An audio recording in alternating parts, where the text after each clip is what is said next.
Chers amis pianistes, bonjour. Aujourd'hui, on va étudier ce qu'on appelle les voicings des accords, particulièrement à la main gauche, pour vous faire un petit catalogue d'accords pour pouvoir commencer un peu à accompagner avec la main gauche vos divers standards, vos improvisations, on va dire les bases des accords de jazz à la main gauche.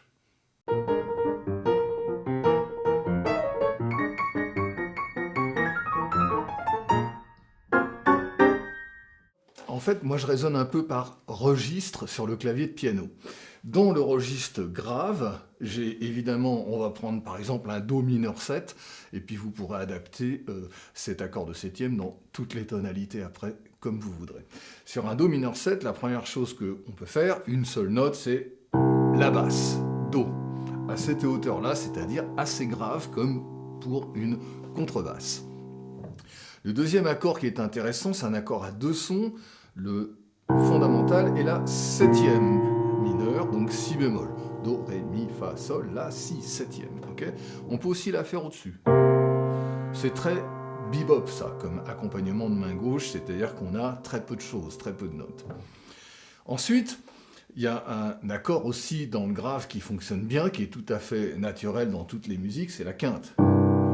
Do, ré, mi, fa, sol, 5, quinte, do, sol, ça marche très bien ici.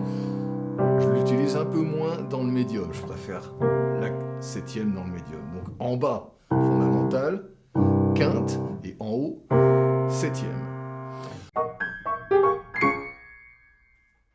Ensuite, il y a des renversements d'accords plus complexes, plus enrichis, que je vais utiliser dans cette partie médium, comme fait la guitare jazz quand elle accompagne.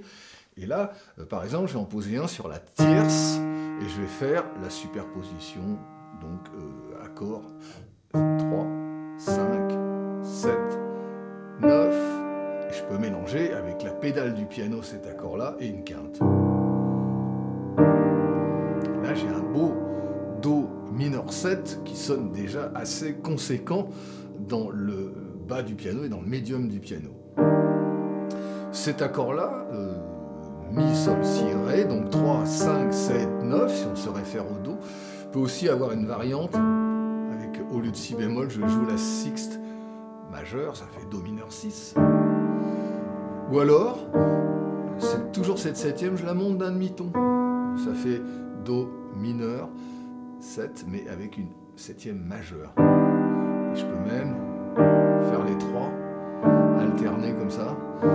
C'est un voicing intéressant pour faire chanter un accord. Donc on peut, dans un accord de piano, faire varier chaque note au demi-ton supérieur ou au demi-ton inférieur, essayer, et je peux combiner ça aussi. Là j'ai monté la septième mineure sur la septième majeure, et j'ai descendu la quinte sur la quinte diminuée, et je reviens. C'est une variante. Ça permet de colorer sa main gauche.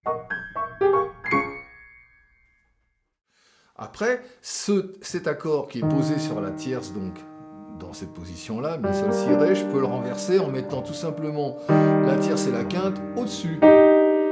Et donc j'ai un accord qui fait Si, Ré, Mi, Sol, posé sur la septième, donc sur le cinquième doigt aussi. Pareil, je peux faire septième majeur, septième mineur, sixte. Et vous voyez, les degrés de cet accord, ce sont le septième degré, septième mineur en Do, la neuvième, Ré, la tierce, Mi bémol et la quinte, Sol, voilà. Et encore un petit truc pour travailler ces deux accords-là et les autres, travaillez une petite broderie supérieure chromatique et revenez. Ça permet de mémoriser un petit peu plus et vous apprenez deux accords pour le prix d'un. C'est merveilleux. À vous de jouer.